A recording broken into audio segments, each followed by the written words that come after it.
How long have people been getting sick?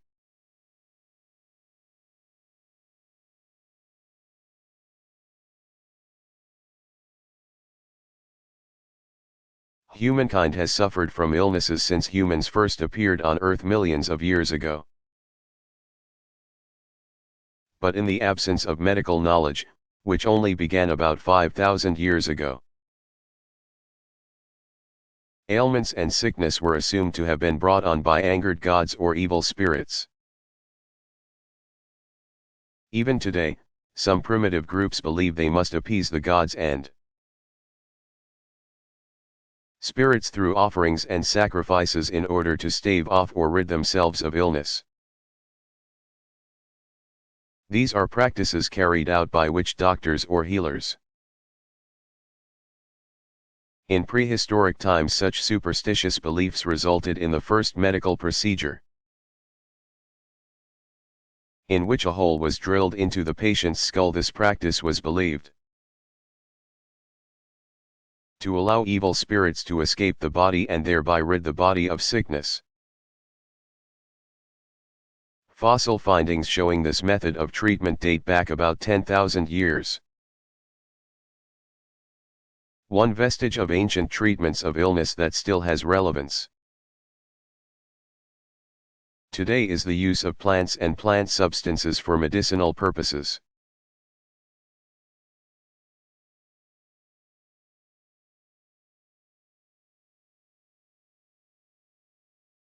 What areas of the United States did Hernando de Soto explore?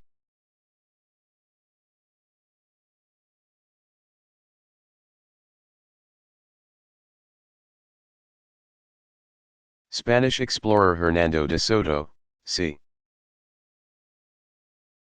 1500 to 1542, ventured throughout the southeast before he caught fever and died along the banks of the Mississippi River, having been part of a brutal expedition that crushed the Inca Empire. In what is now Peru, in 1536 de Soto returned to Spain a hero.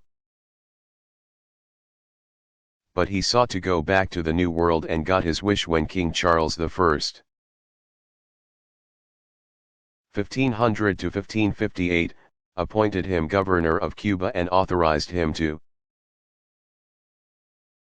conquer and colonize the region that is now the southeastern United States. Arriving in Florida in the winter of 1539, De Soto and an army of about 600 men headed north during the following spring and summer. In search of gold and silver, they traveled through present-day Georgia, through North and South Carolina, through the Great Smoky Mountains, and into Tennessee, Georgia, and Alabama.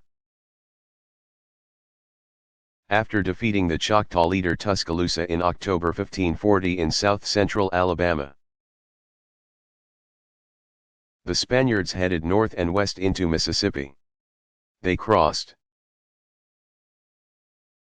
the Mississippi River on May 21, 1540, and De Soto died later that same day.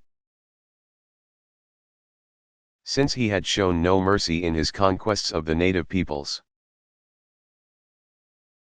De Soto's troops sunk his body in the river so that it would not be discovered and desecrated by the Indians. Then his army continued on without him. Under the direction of Luis de Moscoso they reached Mexico in 1541.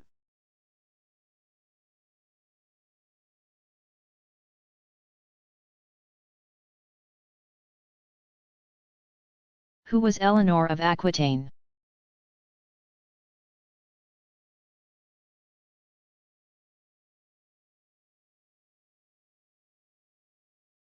Eleanor of Aquitaine, c. 1122 to 1204, was among the most powerful figures of the Middle Ages, 500-1350.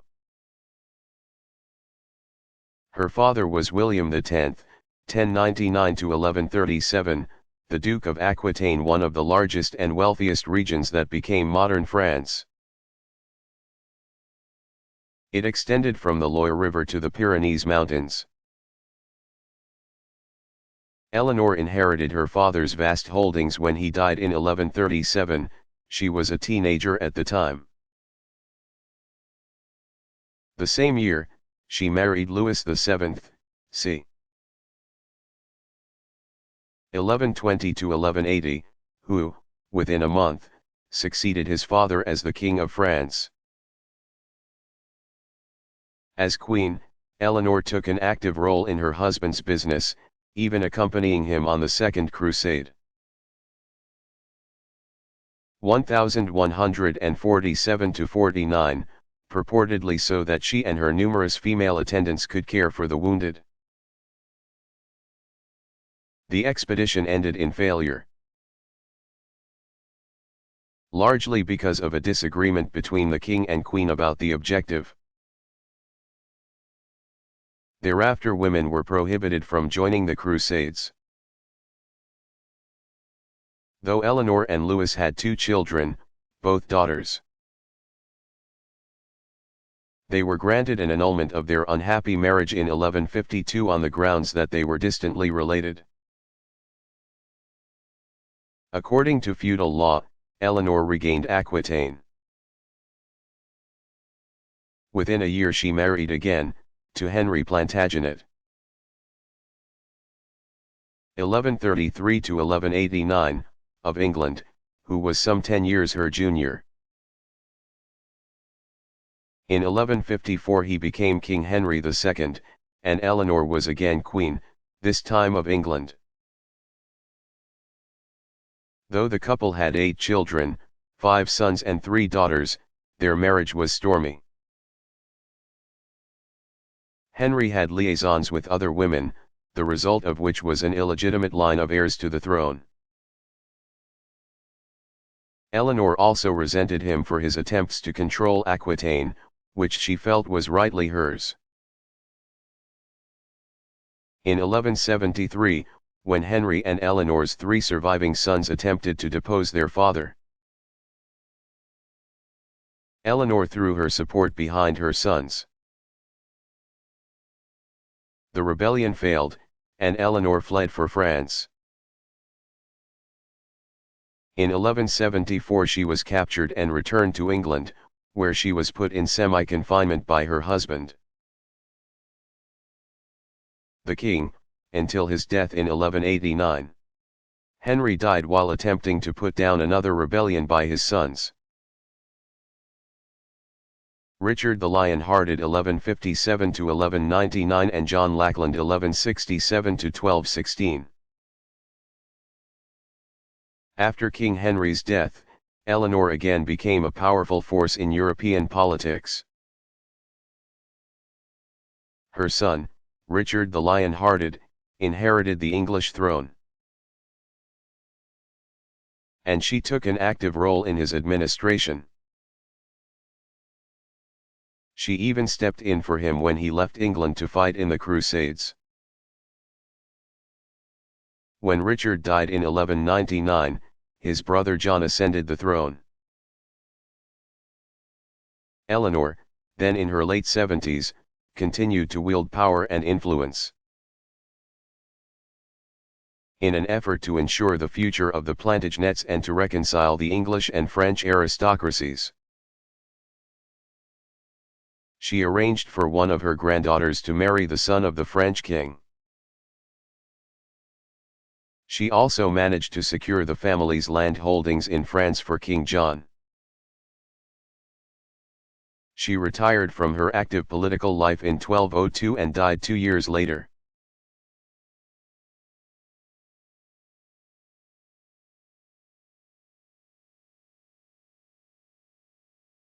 What is the International Space Station?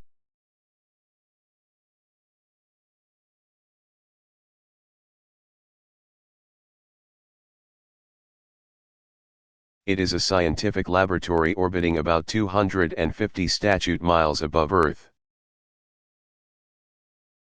The International Space Station, ISS, is a cooperative project among 16 nations. Led by the United States, The other partners in what is called the most complex science project in history are Russia, Canada, Japan, the 11 nations of the European Space Agency, and Brazil. When completed, the ISS will have a mass of about 1,040,000 pounds. Will measure 356 feet across and 290 feet long. And will have almost an acre of solar panels to provide electrical power to 6 state-of-the-art laboratories. The ISS was built through a series of missions, the first of which was the U.S. designed. Russian-built space module Zarya, Sunrise, launched November 20, 1998. The original plan called for completion of the ISS in 2004, but construction was extended into 2006. As of April 30, 2005, the ISS had been in orbit and a work in progress for 2,353 days, with a cumulative crew time in space of 1,640 days. At that time, the United States had sent 11 expeditions to the islands. It then measured 240 feet across and 146 feet long, and weighed just more than 404,000 pounds. Scientists believe that experiments conducted on the ISS will lead to discoveries in medicine and to the development of materials and new science that will benefit people around the world. The space station is also considered a monumental first step in preparing for future human space exploration. Observers can track the ISS in orbit by using tools at NASA's website, http://spaceflight.nasa.gov/realdata/tracking/index.html. Construction updates and a timeline can be found at the Discovery Channel website. http://www.discovery.com/storiescience/ISS/ISS-HTML.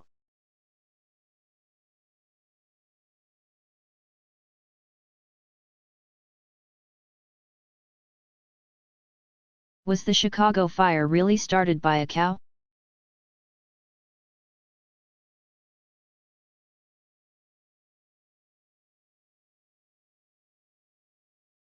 According to legend, the Great Chicago Fire, which burned from October 8 to 9, 1871, was started by a cow.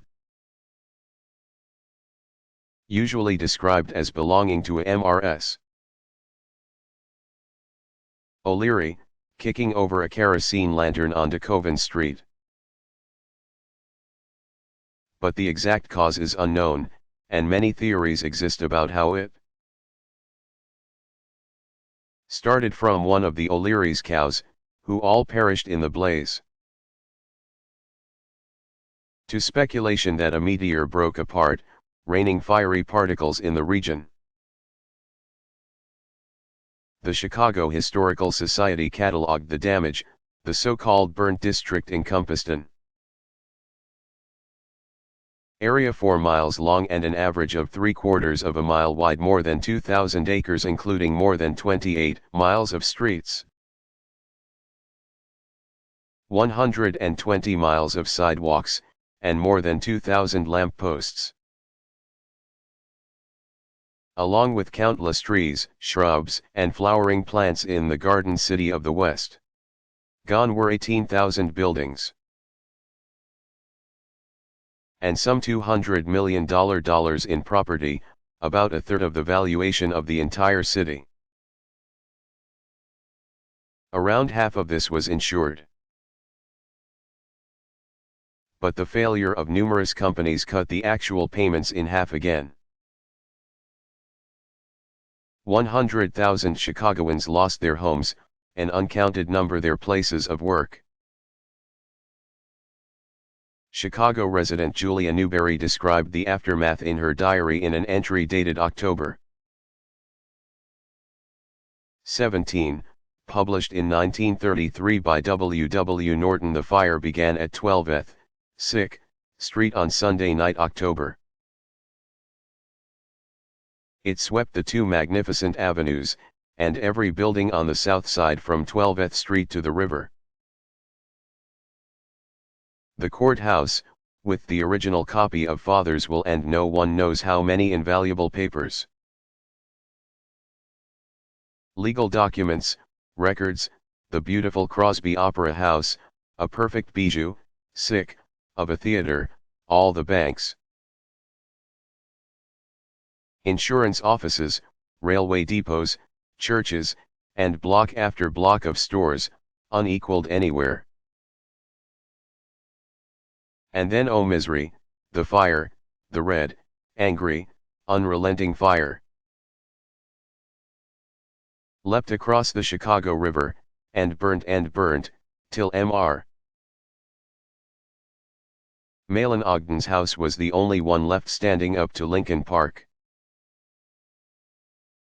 Yes, the whole north side is in ashes. Though the United States has suffered other disastrous fires,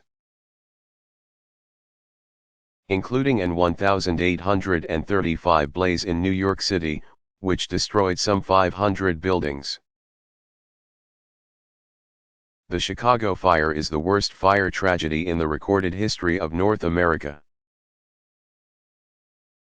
The damage was not limited to the city of Chicago. Sparks lit forest fires that destroyed more than 1 million acres of Michigan and Wisconsin timberland. Burning from October 8 to October 14. These fires were responsible for the loss of more than 1,000 lives in the logging town of Peshtigo,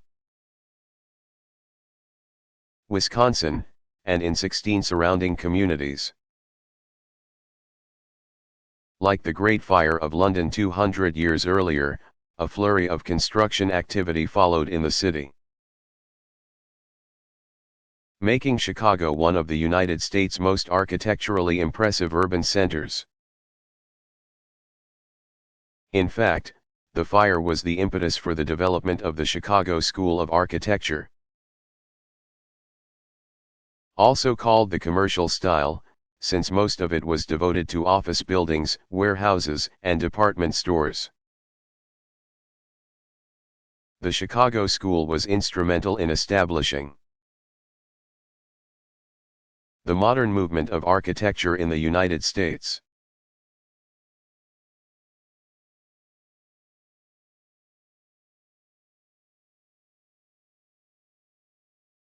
What were Sir Francis Bacon's beliefs?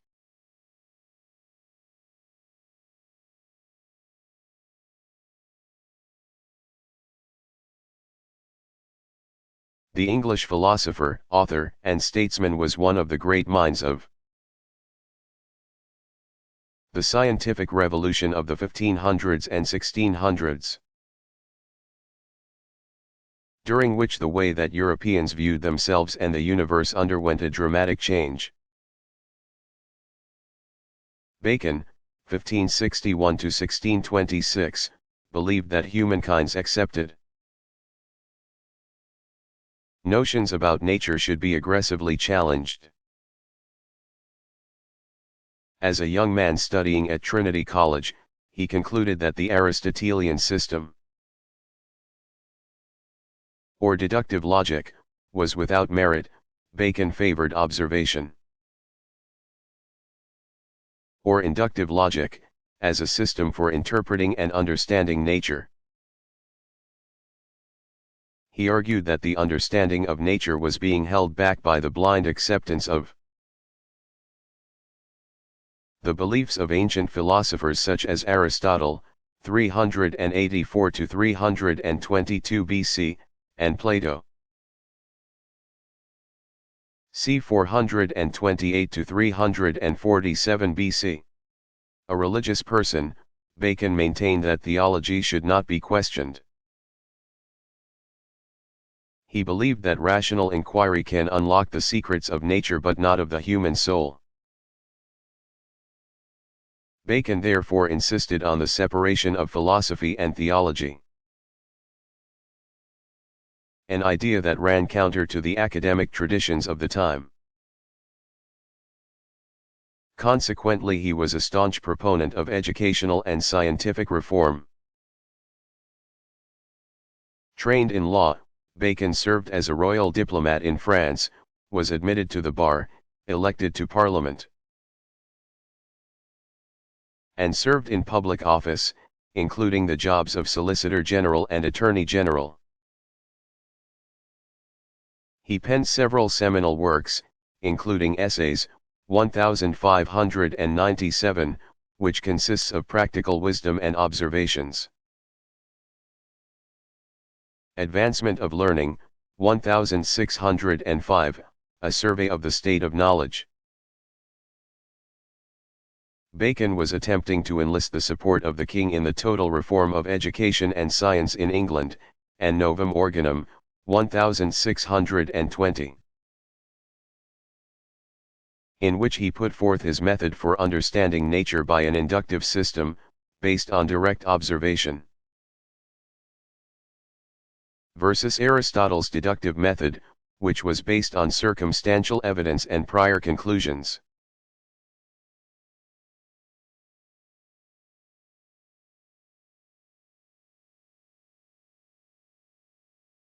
What does laissez-faire mean?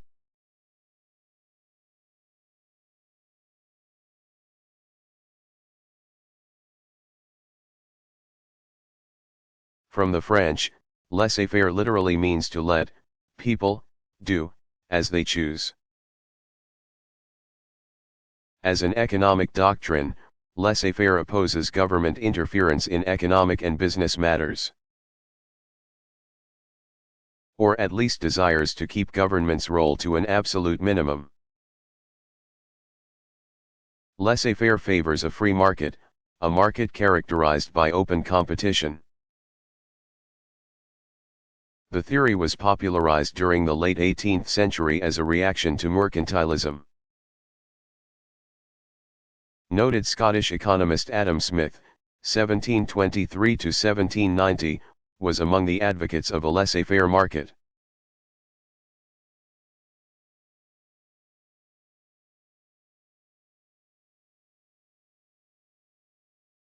Why is Da Vinci called the universal man?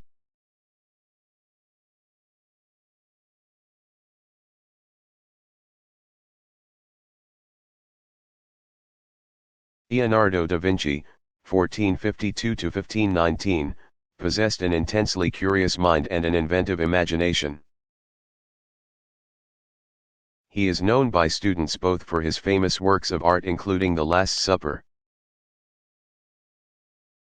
1495–98, and Mona Lisa, 1503–05, as well as for his scientific notes and drawings dealing with matters of botany,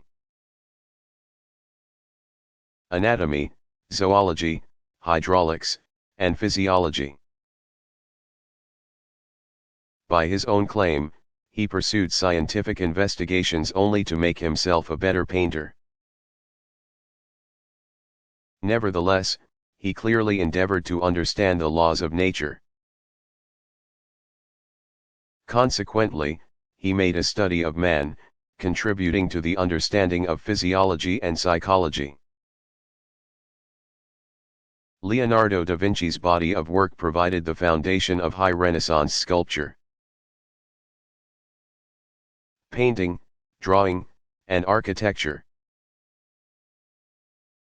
As an artist genius, Da Vinci earned the epithet Universal Man, and has become a wonder of the modern world, for, as Gardner's Art Through the Ages put it, having stood at the beginning of a new epoch like a prophet and a sage.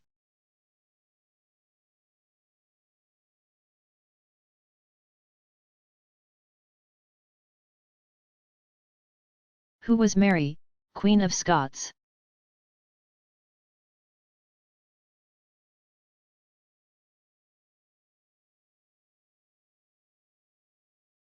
Mary Stuart was born in 1542 to James V of Scotland, who ruled from 1513 to 1542, and his wife, Mary of Guise. When Mary was just 6 days old, her father died, making the infant a queen. Her mother ruled the country as a regent until 1561, when Mary officially took on her duties. She was, by all reports, a beautiful and charming young woman whose courage and mettle would be tested by time. When she ascended the throne, she inherited her mother's struggle with the Protestants, who were led by John Knox, 1513 to 1572, a former Catholic priest who was involved in the Reformation. As a Roman Catholic, Mary was subject to harsh verbal attacks issued by Knox, who denounced the Pope's authority and the practices of the Church. But this was not the worst of her troubles. In 1565 Mary wed her English cousin, Lord Darnley, 1545 to 1567, in an attempt to secure her claim to the English throne as successor to Elizabeth I, 1533 to 1603, also her cousin. But Mary's ambitions would be her undoing. She quickly grew to dislike her husband, who became aligned with her Protestant opponents and successfully carried out a plot to murder in her presence Mary's advisor, David Rizzio, c. 1533 to 1566. Surprisingly, Mary and Darnley reconciled shortly thereafter, a politically savvy move on her part, and she conceived a child, James, who was born in 1566. Darnley had enemies of his own, and 1 year later he was murdered. Mary promptly married the Earl of Bothwell, 1536 to 1578, with whom she had fallen in love well before becoming a widow. Bothwell was accused of Darnley's murder, and though he was acquitted, his marriage to the Queen shocked Scotland. The people took up arms, forcing Mary to abdicate the throne in 1567. She was 25 years old. Fleeing to England, Mary, Queen of Scots, was given refuge by Elizabeth I, 1533 to 1603. Though she was technically a prisoner, Mary nevertheless was able to conspire with Elizabeth's enemies, including English Catholics and the Spanish, in attempts to kill her. When one such plot was discovered in 1586, Mary was charged for her involvement in it and was put on trial. Found guilty, she was put to death in 1587, though Elizabeth hesitated to take such action. Meantime, Mary's son, James VI of Scotland, 1566 to 1625, had taken on his responsibilities in 1583 after Scotland had been ruled on his behalf by regents since Mary's abdication some 16 years prior. He had promptly formed an alliance with Elizabeth I and, in 1587, accepted with resignation his mother's execution. In 1603 James succeeded Elizabeth, becoming James I, King of England, uniting Scotland and England under one throne. The union was made official about a century later, in 1707, when Parliament passed the Act of Union.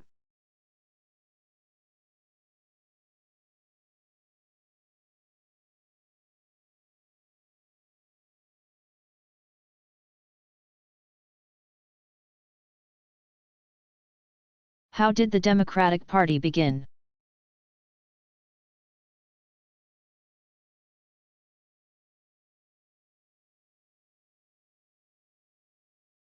The other and older principal party in the United States today, the Democratic Party, was founded around electing Thomas Jefferson. 1743 to 1826, to office in 1800, against Alexander Hamilton's Federalist Party. The party's platform favored personal liberty and the limitation of federal government. Installing Jefferson in office, the party then called the Democratic Republicans went on to get its candidates into the White House for the next 25 years. In 1828 they became known simply as Democrats, dropping the suffix. Depending on how one counts, there have been either 18 or 19 Democratic presidents. Andrew Johnson, 1808 to 1875, is problematic since he was a Democrat before joining the National Union Party ticket as the vice presidential candidate in 1864. Some sources list both party affiliations, as in Democratic/National Union.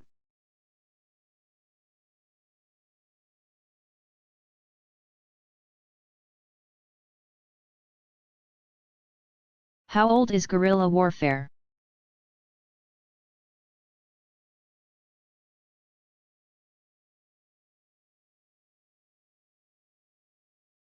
Guerrilla warfare dates back to ancient times but got its name during the Peninsular War of 1809 to 1814 when Napoleon Bonaparte, 1769 to 1821, fought for control of the Iberian Peninsula, Spain and Portugal. In Spanish, guerrilla means small war. The resistance to Napoleon's troops employed tactics that are typical of what we know as guerrilla warfare, fighting in small bands, ambushes, sudden raids, and sabotage. It is Chinese Communist leader Mao Zedong, 1893 to 1976, who, in his 22-year fight against the Chinese nationalists, from 1927 to 1949, is believed to have developed the techniques of modern guerrilla warfare.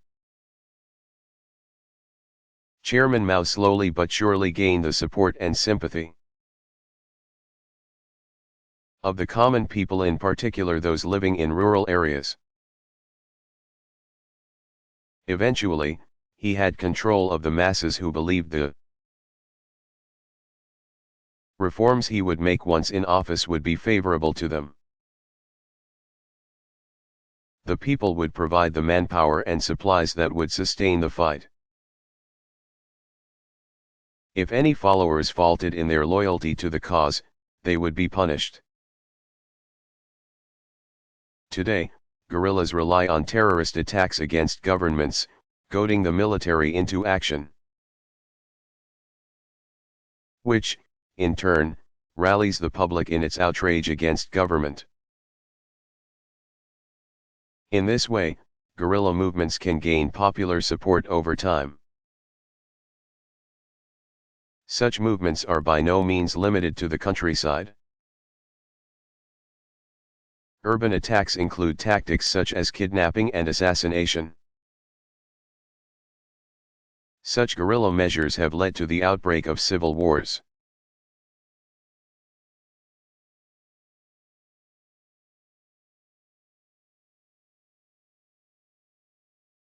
What did Alfred Nobel do?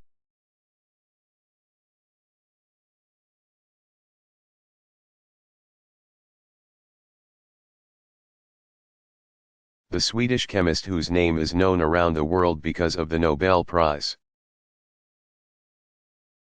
invented dynamite, 1866. Even though dynamite improved the safety of explosives, Alfred Nobel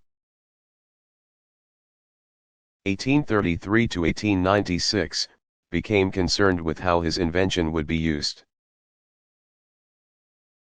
Nobel was a pacifist. He was involved in the explosives industry because it was his family's business. In his will, he set up a fund, bequeathing a sum of $9.2 million to reward people who make strides in the sciences, literature, and promoting international peace. He died in 1896, and the Nobel Prize has been awarded annually. Except for 1940-42, since 1901. Recipients in any of 5 categories: physics, chemistry, medicine/physiology, literature, and peace are presented with a gold medal, a diploma, and a substantial monetary award in the hundreds of thousands of US dollars for each laureate. A 6th related award is the prize in economic sciences in memory of Alfred Nobel, which was established in 1968 by the Swedish National Bank and was first awarded in 1969. The laureates are announced each year in October, and the prizes are handed out in ceremonies on December 10, the anniversary of Nobel's death.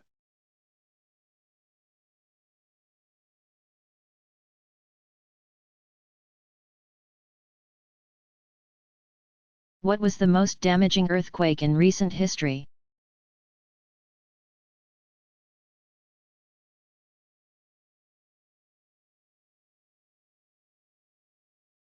It was a July 28, 1976, quake that rocked the Chinese city of Tangshan at 4 o'clock in the morning. In less than a minute, 89% of the homes and 78% of the industrial buildings were destroyed, killing 250,000 people, according to the official reports. However, international observers believe the death toll was even higher, about 750,000. Which means that the quake claimed 3/4 of the area's total population. A quake had not occurred in that region in 6 centuries. And the area was considered to be at low risk for earthquakes. Consequently, the building codes in the region were not stringent enough for the structures to withstand the force of the quake.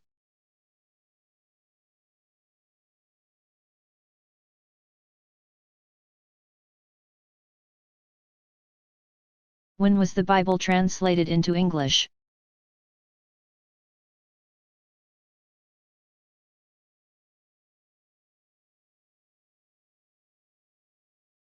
The earliest English-language translations of any part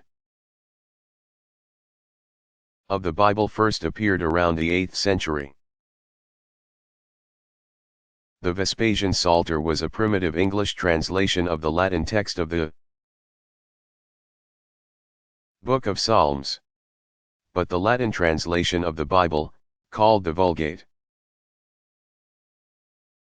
continued to prevail for several centuries as the version authorized by the Roman Catholic Church.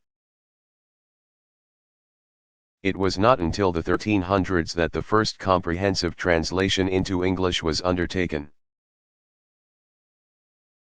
by the controversial religious reformer John Wycliffe, c. 1330 to 1384. Wycliffe, an English theologian and professor at Oxford University, was a forerunner of the Protestant Reformation. He believed that all authority, religious and secular, can be derived only from God. And he attacked the worldliness of the medieval church.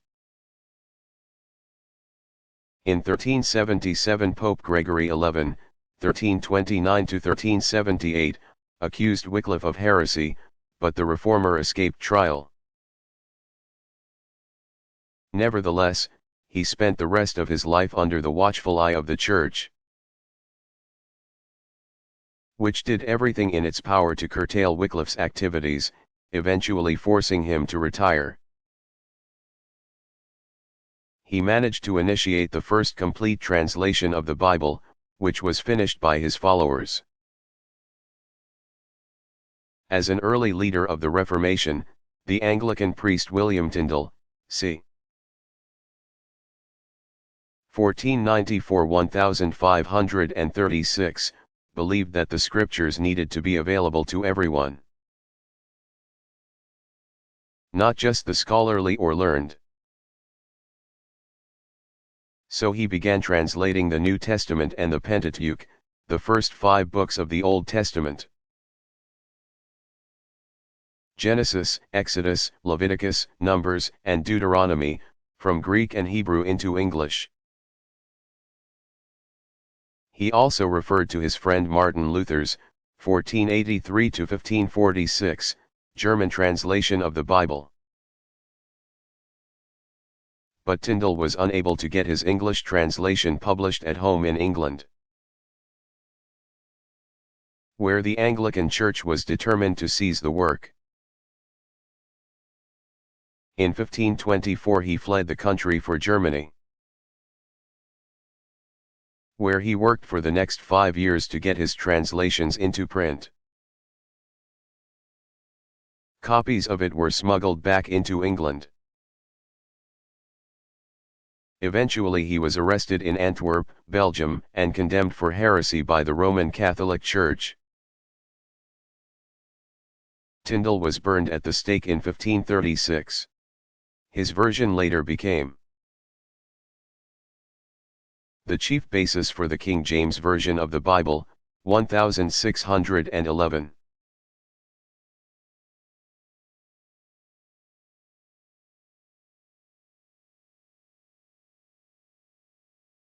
How old is the U.S. income tax?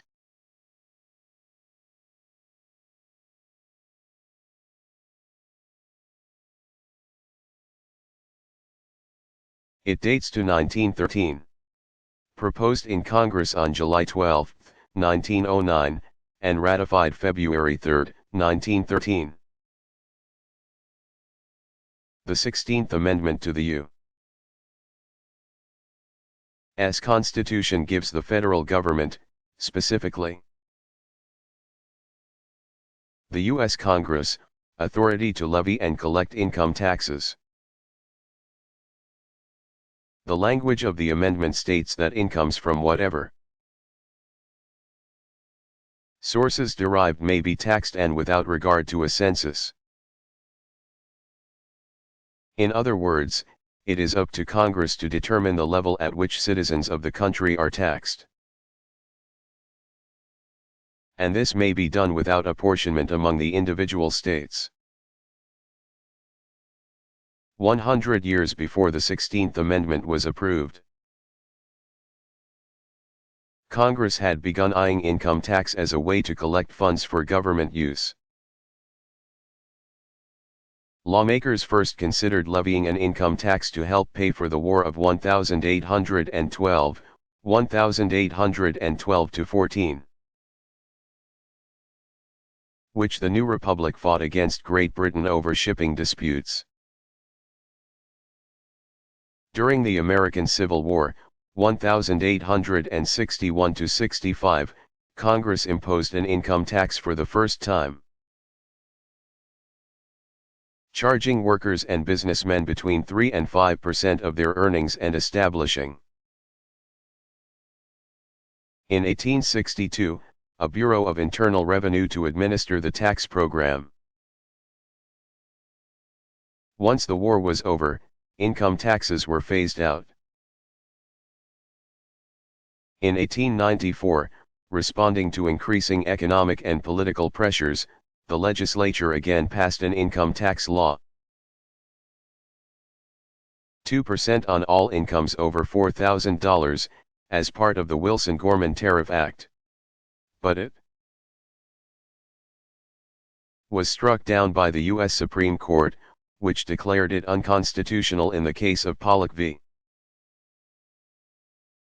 Farmers Loan and Trust Company, 1898.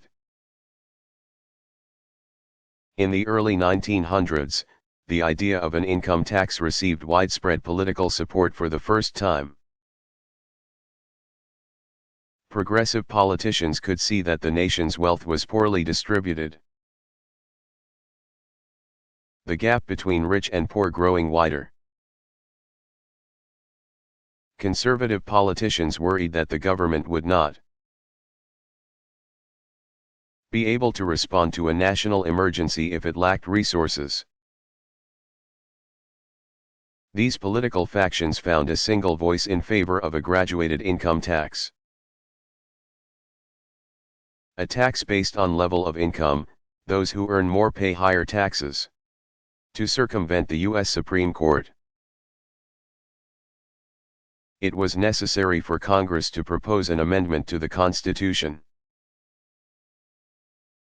In ratifying the amendment, the states gave Congress the authority to set rates and collect income tax. Tax rates have fluctuated ever since the passage of the 16th Amendment, reaching their highest mark during World War II, 1939-45, when the rate soared to 91%. The war effort also brought the innovation of automatic withholdings. Taxes were deducted directly from paychecks. In 1953, the Bureau of Internal Revenue was dramatically reorganized to create the Internal Revenue Service, IRS.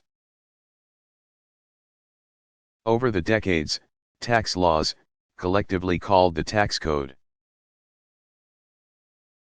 have become increasingly complex, prompting a recent movement in favor of a flat versus the graduated tax, where all taxpayers are charged at the same rate.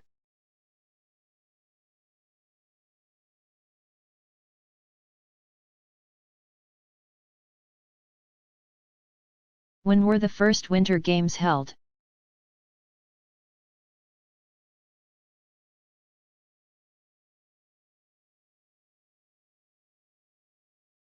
The Winter Olympic Games had a slow birth, making their first official appearance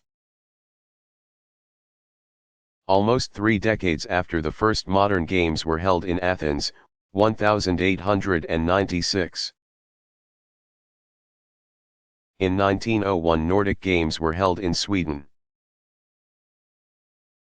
However, only Scandinavian countries participated in the events, which organizers intended to hold every 4 years. The Nordic Games constituted the first organized international competition involving winter sports. Then, as part of the Summer Olympic Games in 1908, host city London held a figure skating competition that October. 3 years later, an Italian member of the International Olympic Committee, IOC, encouraged Sweden, the next host of the Summer Games, to include winter sports in 1912 or hold a separate event for them. Since Sweden already played host to the Nordic Games, they declined to pursue the IOC suggestion. The sixth Olympiad was slated to be held in 1916 in Berlin, and Germany vowed to stage winter sports competition as part of the event. But in 1914 World War I began, and the Berlin Games were cancelled altogether. After an 8-year hiatus, the Olympics resumed in 1920, Antwerp, Belgium played host to athletes, which included figure skaters and ice hockey players along with the usual contingency of gymnasts, runners, fencers, and other summer sports competitors. The first IOC-sanctioned competition of winter sports was held in Chamonix, France, from January 25 to February 4, 1924. When the games were staged next, in St. Moritz, Switzerland, in 1928, they were formally designated the Second Winter Olympics. From that year, the Winter Games were held every 4 years in the same calendar year. As the Summer Games until 1994. In 1986 IOC officials voted to change the schedule. The result was that the 1992 Winter Olympics in Albertville, France, were followed only 2 years later by the Games in Lillehammer, Norway.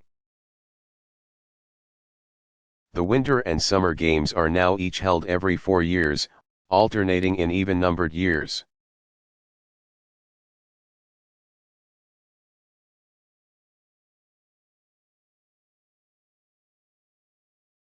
Who were the War Hawks?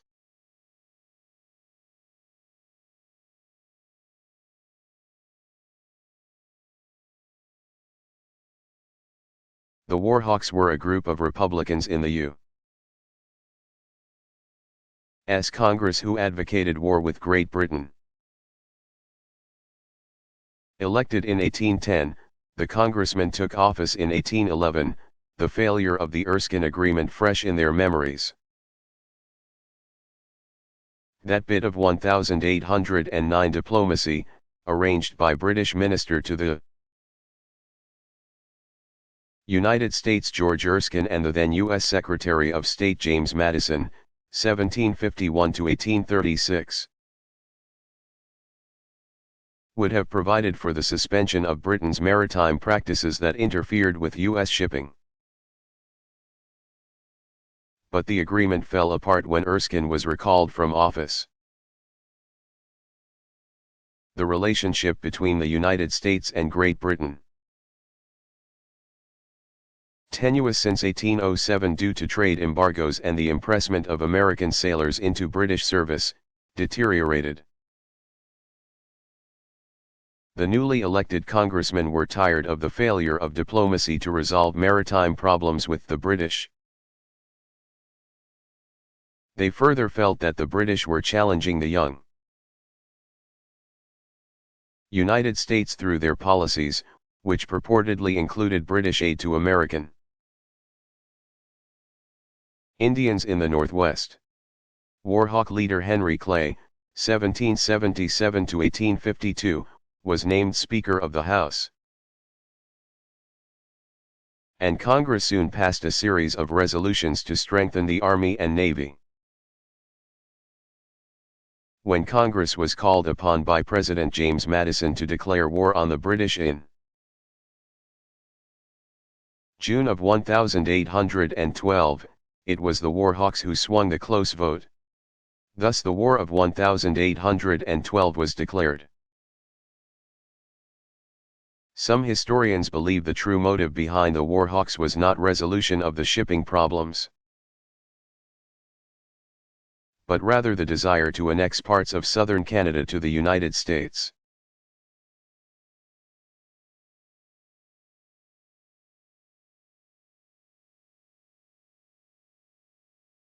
Let operation in Afghanistan begin?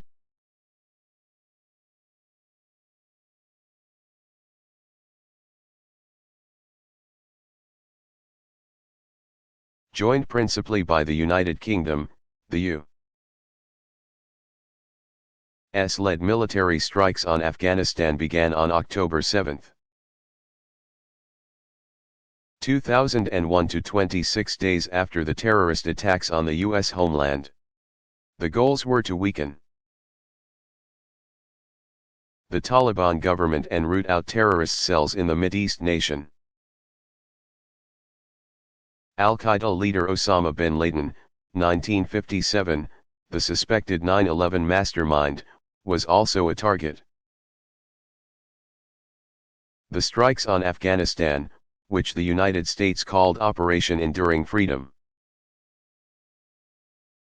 OEF, were the first in the new war on terror. OEF's primary goal, ousting the ruling Taliban government, was achieved relatively quickly. By mid-November, the combined efforts of the US military, British, and Afghanistan's Northern Alliance managed to take control of major cities, including the capital of Kabul. In late December, an interim government was established at an unconvened conference in Bonn, Germany. In June 2002, Hamid Karzai, 1957, was overwhelmingly elected as transitional president by the Loya Jirga. The traditional Afghan assembly of ethnic leaders, the transitional government was to run Afghanistan until national elections could be held in 2004. Despite strides in establishing the new government, fighting continued in the rugged mountainous terrain of eastern Afghanistan. Operation Anaconda was the name given to the US military's effort to combat Taliban pockets of resistance, root out terrorist cells, and capture key al-Qaeda leaders, including Osama bin Laden, though he had reportedly fled to neighboring Pakistan. Violence also preceded the October 2004 election.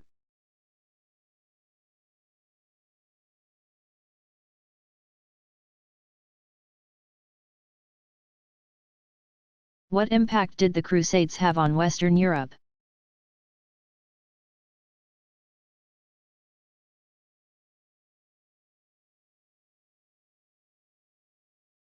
The goals of the Crusades were not accomplished.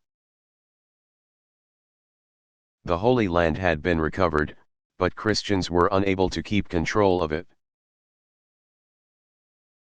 And while the Western Europeans had joined with the Eastern, Byzantine, Christians in their fight against the Muslims, the two groups remained bitter toward each other, which likely contributed to the fall of Byzantium to the Ottoman Turks in 1453. Nevertheless, the Crusades had a lasting effect on the European economy. During the expeditions, trade routes were established, new markets opened, and shipbuilding was improved. Having fortified themselves for the fight, the Christian monarchies in Western Europe emerged from the Crusades in 1291 as strong as, if not stronger than before Pope Urban had first rallied the troops in 1095.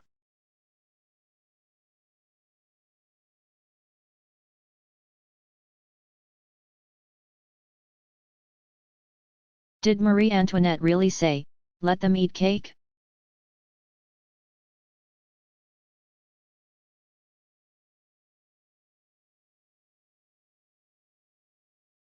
No, the widely quoted phrase was incorrectly attributed to her, and the entire story was probably made up. Nevertheless, the legend is not far from fact, as the daughter of a Holy Roman Emperor, Francis I, the beautiful Marie Antoinette, 1755 to 1793, was accustomed to a life of luxury. Unhappy in her marriage to Louis XVI, 1754 to 1793, King of France, she pursued her own pleasurable interests with abandon. Despite the economic problems that plagued France at the time, she lived an extravagant lifestyle, which included grand balls, a small palace at Versailles, theater, gambling, and other frivolities. She was completely disinterested in the affairs of the nation. Many French people blamed her for corruption in the court. In short, she did much to earn herself the terrible reputation that has followed her through history. Unpopular in her own day, one of the stories that circulated about her had Marie Antoinette asking an official why the Parisians were angry. when he explained to the queen that it was because the people had no bread. She replied, "Then let them eat cake."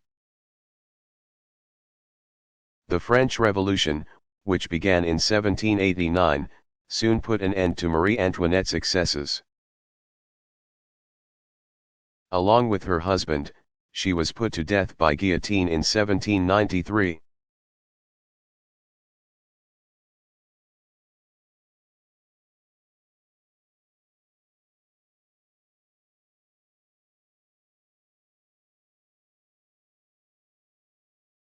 How old is biological warfare?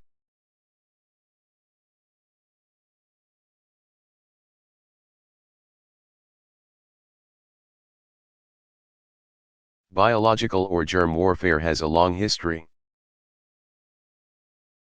For example, in the year 1343, Tatars,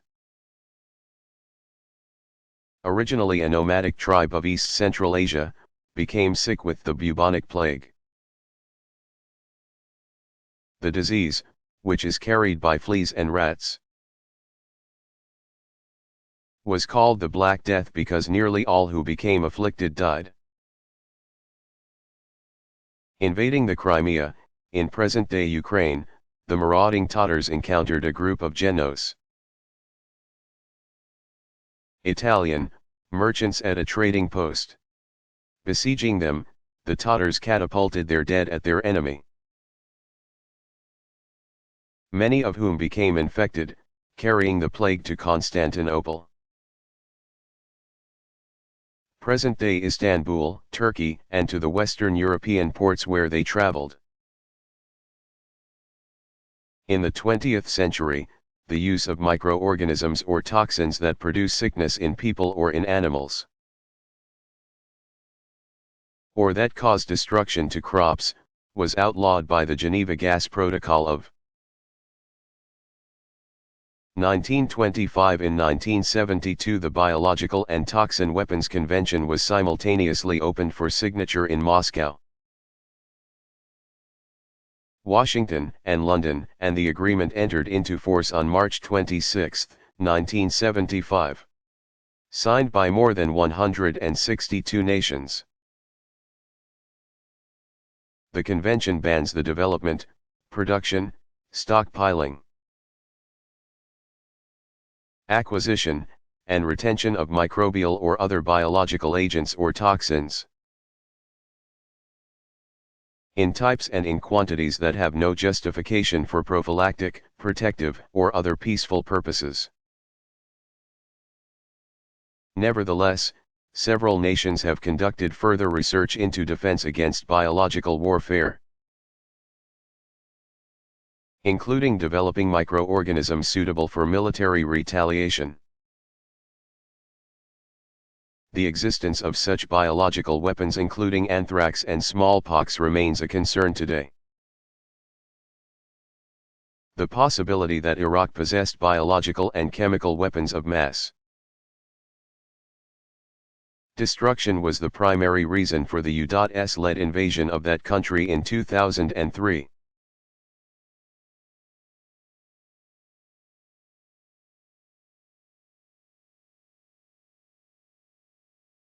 What is the Miranda warning?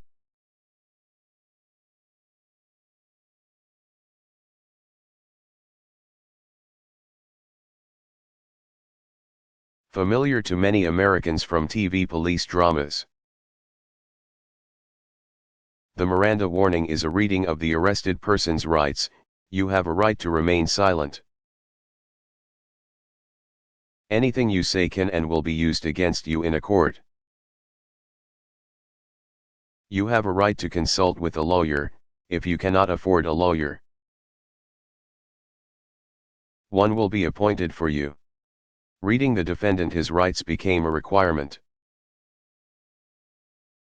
After the 1963 trial of Escobedo Miranda, a Mexican, who was accused of rape, he was found guilty and sentenced to 20 to 30 years imprisonment. But Alvin Moore, Miranda's court-appointed lawyer, had revealed through his questioning of a police officer that the defendant had not been notified of his right to the services of an attorney. The same police officer had taken Miranda's written confession following 2 hours of interrogation. Moore, convinced that the confession should not have been admissible in court because of the procedural error of not informing the defendant of his rights, appealed the Miranda case all the way to the Supreme Court. On June 13, 1966, the High Court ruled, in a 5-4 decision, that Moore was right. Chief Justice Earl Warren, 1891–1974, reasserted that prior to any questioning a person must be warned that he has a right to remain silent. That any statement he does make may be used as evidence against him, and that he has the right to an attorney. Miranda's first trial was thrown out, and in 1967 he again stood trial in Arizona. But the prosecution secured new evidence. The testimonial of his estranged girlfriend that Miranda had confessed to her the rape he was charged with. He was convicted and again sentenced to 20 to 30 years in prison. Released on parole, Miranda died in a bar fight in January 1976. But police officers, the courts, and defendants still remember the importance of the case even if they can't recall Miranda's name or crime. Why is the ruling in Roe v.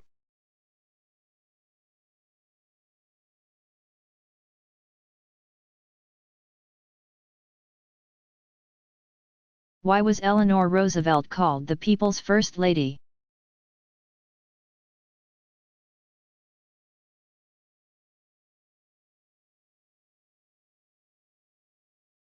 While several first ladies before her had also been active in the nation's life. Eleanor Roosevelt, 1884–1962, wife of 32nd President of the United States Franklin D. Roosevelt, 1882–1945, stands out as one of the country's most active first ladies and as a woman of enormous accomplishment in her own right. During her husband's administration, which began in the dark days of the Great Depression, 1929–39, and continued as the world again went to war, Eleanor Roosevelt acted not only as an advisor to the president, but as the president's eyes and ears on the nation, traveling in a way that his physical condition prevented him from doing. From the start, Eleanor Roosevelt remained in constant communication with the American people. She was known for her weekly press conferences, numbering some 350 by the end of the Roosevelt presidency, that were open only to women reporters. In 1934 she began a radio program, which became so popular that she was soon dubbed the First Lady of Radio. Beginning in 1936 she authored a daily column called My Day, which was syndicated to newspapers around the country. These forums gave the First Lady an unprecedented voice in American life, and gave Americans a clear understanding of their First Lady and her concerns. Concerned about the effects of the Great Depression on American children, she was instrumental in creating the National Youth Administration, which helped high school and university students complete their studies before joining the workforce. She was a champion of minority groups, declaring that the right to work should know no color lines and resigning from the Daughters of the American Revolution when the group refused to allow black singer Marian Anderson, 1897–1993, to perform at Constitution Hall. Eleanor Roosevelt was known for getting out among the people. She lectured frequently and made other public appearances in which she met and spoke face to face with the American people. A famous cartoon depicted a coal miner pausing in his work to exclaim, "For gosh sakes! Here comes Mrs. Roosevelt."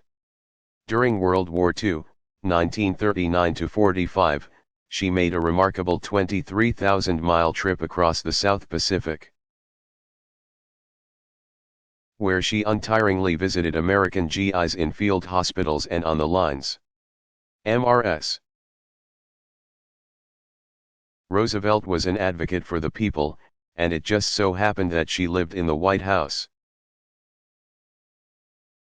A beloved First Lady who actively supported liberal causes and humanitarian concerns. She has been a model to subsequent First Ladies and women politicians and activists.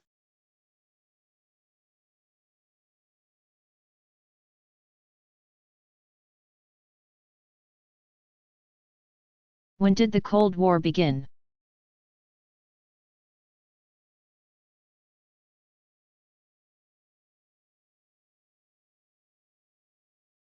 In the years following the conclusion of World War II, 1939–45. The nations of Western Europe and the United States became alarmed by Soviet advances into Eastern Europe.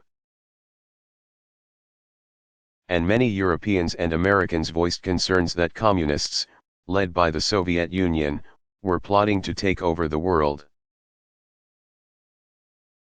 Political leaders in England, the United States, and elsewhere referred to this new menace in grim terms. In March 1946, former British Prime Minister Winston Churchill, 1874–1965, warned of an Iron Curtain of Soviet totalitarianism that had divided the European continent, and in 1947 U.S. President Harry S. Truman, 1884–1972, announced a policy of containment of communist incursion into other countries. This policy came to be known as the Truman Doctrine, and it remained an integral part of American foreign policy for the next 40 years. Ultimately leading to the nation's involvement in the Korean War, 1950–53, and the Vietnam War, 1954–75. The eroding relationship between the Western powers and the Soviet-led countries of Eastern Europe was largely brought on by disagreements over Germany. At the close of World War II, marked differences of opinion on what to do with Germany had resulted in a plan for joint government of the nation by the Allies, the Soviet Union, the United States, Britain, and France. But the arrangement quickly proved unworkable. By 1948 Germany was in serious economic straits, and the United States, Britain, and France began to discuss uniting their zones. The Soviets responded by ordering a blockade of land and water traffic into Berlin, control of which had been divided between the Allies after the war. The Soviets controlled East Berlin, while the other Allies controlled West Berlin. To counter the blockade, Great Britain and the United States ordered an airlift operation to provide food and other supplies to the people of West Berlin, alleviating the effects of the 11-month Soviet blockade. In 1949 the East-West differences resulted in the formal division of Germany into two countries. West Germany, formed by the zones occupied by the United States, Great Britain, and France, was allowed to form a democratic government, and it became officially known as the Federal Republic of Germany. The same year, East Germany, also known as the German Democratic Republic, was formed out of the Soviet zones and was folded into the Eastern Bloc countries. By 1949, the year that the Soviet Union exploded its first nuclear bomb, the world had been roughly divided into two camps: the United States and its democratic allies, which included the nations of Western Europe, and other anti-communist governments, and the Eastern Bloc, the Soviet Union and its satellite countries. These camps were soon girded by formal political alliances. In 1949 a military alliance known as the North Atlantic Treaty Organization, NATO, was formed by 12 nations: the United States, Great Britain, France, Italy, Norway, Portugal, Iceland, Denmark, Canada, Belgium, Luxembourg, and the Netherlands. By 1955 three more countries, Greece, Turkey, and West Germany, joined the alliance. The Soviet Union responded by creating the Council for Mutual Economic Assistance, Comecon, in 1949 and the Warsaw Pact in 1955. Comecon was an effort to coordinate economic and industrial activities among communist nations, while the Warsaw Pact was a military agreement between the Soviets and the communist governments of Eastern Europe. The Cold War was on.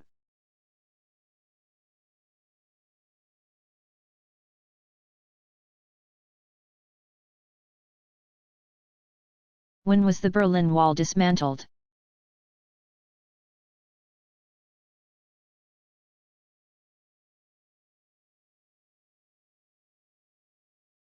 The barrier wall surrounding West Berlin began coming down in November 1989. As a wave of democratization swept Europe, the concrete, electrically fortified wall was first built in 1961 as a barbed wire and cinder block structure. Communist East German leader Walter Ulbricht, 1893 to 1973, convinced Soviet Premier Nikita Khrushchev, 1894 to 1971, that the wall was needed to prevent people from fleeing communist Eastern Europe. Before the wall was erected, an estimated 2.5 million people had fled to the free world through West Berlin.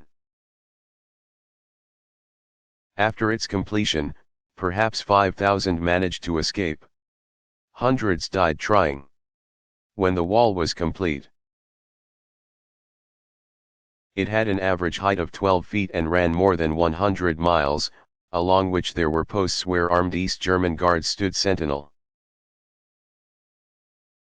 preventing their countrymen from escaping to the west. The wall completely surrounded West Berlin and divided the German capital between East and West, communism and the free world. The wall was a symbol of communism's oppression and of the Cold War. On June 26, 1963, President John F. Kennedy delivered his memorable "I Am a Berliner" speech in its shadows, saying, "There are some who say communism is the wave of the future, let them come to Berlin." He went on to say that the wall was a vivid demonstration of the failure of the communist system, and that though democracy is not perfect, democratic nations had never had to put up a wall to keep our people in. On June 12, 1987, President Ronald Reagan, 1911–2004, addressed West Berliners at the wall's Brandenburg Gate. His now famous speech was audible on the East Berlin side of the wall as well. There, Reagan issued a challenge to Soviet leader Mikhail Gorbachev, 1931, saying, "If you seek peace, if you seek prosperity for the Soviet Union and Eastern Europe, if you seek liberalization, come here to this wall, Mr. Gorbachev. Tear down this wall." East Germany's communist government was finally toppled in October 1989. On November 9 restrictions between the two Berlins were lifted, and the wall was opened. The resulting celebration brought the wall down. With gleeful Berliners chipping away at the barrier, it was gradually dismantled. By 2005 only a few sections of the wall and some watchtowers still existed. The capital no longer divided, the country a unified, democratic Germany.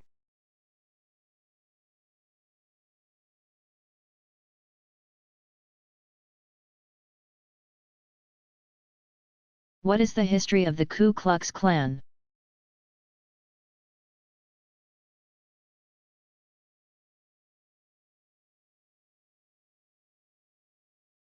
The Ku Klux Klan, KKK, is a white supremacist group originally formed in 1865 in Pulaski, Tennessee. When Confederate Army veterans formed what they called a social club. The first leader, called the Grand Wizard, was Nathan Bedford Forrest, 1821–1877. A former general in the Confederate Army, who, on April 12, 1864, in the final days of the Civil War, led a massacre of 300 black soldiers in service of the Union Army at Fort Pillow, Tennessee. As the unofficial arm of resistance against Republican efforts to restore the nation and make full citizens of its black, formerly slave, population, the Ku Klux Klan waged a campaign of terror against blacks in the South during Reconstruction. 1865–77, the 12-year period of rebuilding that followed the Civil War. Klan members, cloaked in robes and hoods to disguise their identity, threatened, beat, and killed numerous blacks, while the group deprived its victims of their rights as citizens. Their intent was also to intimidate the entire black population and keep them out of politics. White people who supported the federal government's measures to extend rights to all black citizens also became the victims of the fearsome Klan. Membership in the group grew quickly, and the Ku Klux Klan soon had a presence throughout the South. In 1871 the U.S. Congress passed the Force Bill, giving President Ulysses S. Grant, 1822–1885, authority to direct federal troops against the Klan. The action was successful, causing the group to disappear but only for a time. In 1915 the society was newly organized at Stone Mountain, Georgia, as a Protestant fraternal organization, called the Invisible Empire, Knights of the Ku Klux Klan Incorporated. This time widening its focus of persecution to include Roman Catholics, immigrants, and Jews, as well as blacks. Members of all of these groups became the target of KKK harassment, which now included torture, whippings, and public lynchings.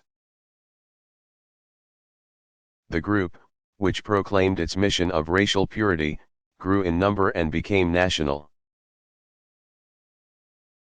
electing its own to public office in many states, not just the South. But the society's acts of violence raised the public ire, and by the 1940s, America's attention focused on World War II, 1939–45, and the Klan died out or went completely underground. The group had another resurgence during the 1950s and into the early 1970s. As the nation struggled through the era of civil rights, the Klan still exists today, fostering the extremist views of its membership, and staging marches to demonstrate its presence on the American landscape. Such demonstrations are often attended by protesters.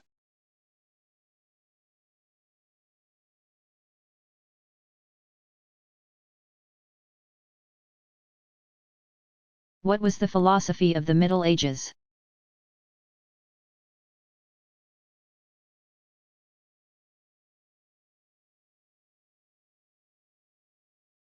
During medieval times, 500–1350, philosophers concerned themselves with applying the works of ancient Greek thinkers, such as Aristotle, 384–322 B.C., and Plato, c. 428–347 BC, to Christian thought. This movement, which spanned most of the Middle Ages and reached its high water mark in the 13th century, was called scholasticism since its proponents were often associated with universities. The word scholastic is derived from the Greek scholastikos, meaning to keep a school. In the simplest terms, the goal of scholasticism has been described as the Christianization of Aristotle. Indeed, medieval philosophers strived to use reason to better understand faith.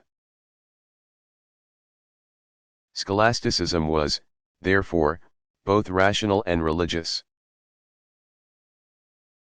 The movement was also an interesting occasion of East meets West.